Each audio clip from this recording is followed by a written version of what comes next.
Hello everybody and welcome back to On Point HQ. I hope everyone's having a rather fantastic week, and this is another video about kit bashing. Surprise surprise, it was also the last video as well, but it's a bit of a follow on from that. This video actually stems from a discussion that was had on the Bolt Action Facebook page, specifically about the Waffen SS box set from Warlord Games, specifically the light machine gun option for that box. And it actually got me thinking. I'd never really considered it before, but if you own the box from Warlord, you'll notice there's only one real option in that box for LMG teams. Up now on the screen should be a couple of photographs of two that I've painted for my late war Germans. Now what you'll see is that the LMG is being carried the same way on every figure, and it's sort of a advancing at rest type pose. Now if like me you like your figures to be a bit dynamic, looking like they're in the middle of a battle, it doesn't really do it for me. It looks far too relaxed. Now don't get me wrong, the Waffen SS box by Warlord it's a brilliant kit. The sculpts are crisp, very few mold lines, and there's a great deal of options on there. Just with the LMG though, just the one option, and that was slightly off-putting. So going back to the discussion on the Bolt Action Facebook page, I thought, well, what can I do about this? I've got plenty of spare plastic kits knocking around. Let's see what I can do to put a bit of dynamic poses into my my SS carrying light machine guns, and I came up with 3. Now the purpose of this video is just to very quickly talk you through how I went putting these 3 together, and I'll actually go through the individual pieces that I used from the different box sets, just to show you how these went together. I'm pretty sure there's an infinite amount of ways these can be put together, but these are the 3 that I went for. So I'm going to start off with the first one, and this was the easiest one. So what I used was the LMG option from the plastic Fallschirmjager box set, specifically this sprue, which is being shown on the screen now.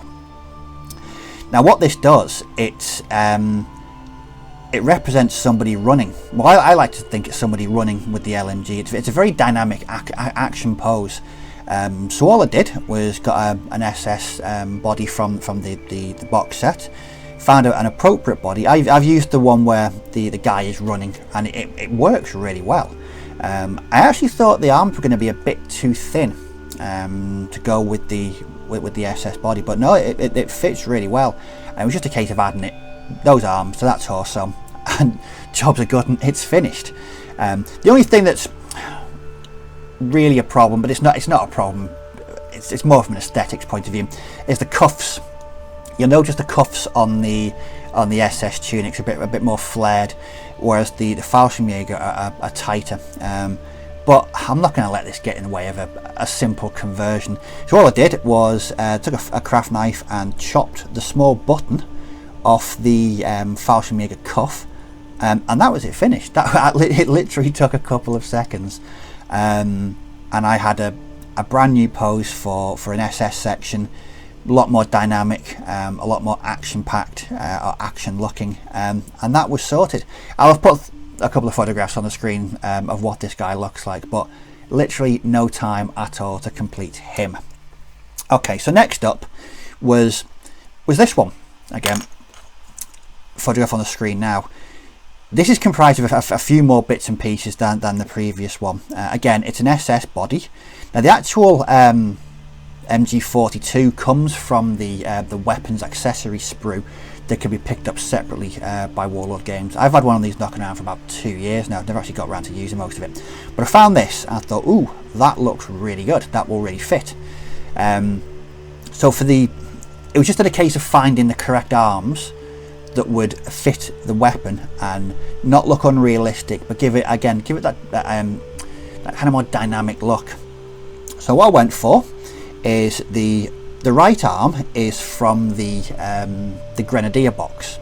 Again, there'll be screenshots going up in a second to show you the specific arm that I use. So that was from the Grenadier box. Now the left arm is actually from the US Marine box, and this is the the one that's holding the barrel of the MG42. Now these didn't go together as smoothly as I wanted, so a bit of green stuff was required, just to fill in a couple of gaps around the rear side of where the arms hadn't quite connected. It wasn't a major gap, but it was noticeable that you couldn't really get away with it. Now what I tend to use is liquid green stuff from Citadel. I just plonk a bit down, use a bit of water to get a really nice consistency, and then just using a sculpting tool and a cocktail stick, just work it into the gap. It dries fairly quickly, but again, it was completed in no time at all. And again, it's a different pose to the one from the standard box. Gives a bit more sense of being in battle, being in the middle of action. And yeah, again, with these, if you're going to use these suggestions with the heads and the equipment and even the bodies, I would imagine you can mix and match to come up with a whole host of poses. You don't have to stick to the ones that I've put on here. The versatility of the Warlord boxes allow you to create some great unique looking poses. But that was the second one. Again, bit of green stuff involved, not too much though, and it went together really well. Again, another one I'm quite happy with. Yeah. Now the third one is a bit more involved. Now what this involved a bit of cutting and splicing between sprues. So I was looking through and thought, well, there's separate LMGs by themselves, but none really being carried in a kind of a natural, realistic combat pose. Then my eyes fell upon this from the Fallschirmjager sprue. Now this is a guy, and he's holding an FG42, which is a Fallschirmjager orientated weapon. It was, I think, primarily just used by the Fallschirmjager. It was an assault rifle. But what got me thinking was the stock was very, very similar, from 3 feet away anyway. As you know, I love the 3-foot rule. Very similar to the light machine gun, the MG42.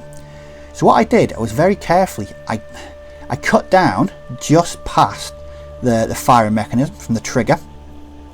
I then chopped the MG42 in the same place, just after the firing mechanism, and put the two together. Now I did need to go in with a bit of green stuff just to strengthen the hold, the bind on there, and then I added the bipod. But up close, you can see it's clearly a bodge job. It's not a real looking weapon. 3 feet away, once it's all painted up, this will look like a guy holding an MG42. Again, that was a bit more involved than the other two, and involved a bit of cutting, splicing, and adding the green stuff. I need to file that down just to get a more flush finish.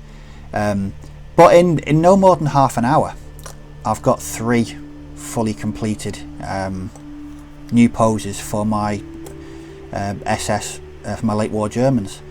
Just a case of putting together the rest of the sections, such as the ammo loader. But it just goes to, again, I mentioned this in the previous video about the Volksgrenadiers that I kit bashed. The versatility is there. A bit of technical thinking and looking at what you've got, and you can really come up with some unique looking poses with these guys. Again, no more than half an hour's work here, and 3 very different, very unique poses that bring a bit more personality to the sections. Having that same LMG arm on every LMG team that I was put together, it got a bit monotonous, and it didn't have that combat-like look that I always look for in my miniatures. But these, yeah, I think these do a rather good job. Well, that's it. Quite a short video. Just wanted to talk you through how I went about putting these guys together. Got any comments or questions about these kit bashes or conversions, just pop them in the comment section below and I'll respond to any comments or questions. But thanks for watching, and as always, take care, may your dice roll well, and I'll catch you all in the next video. Bye bye for now.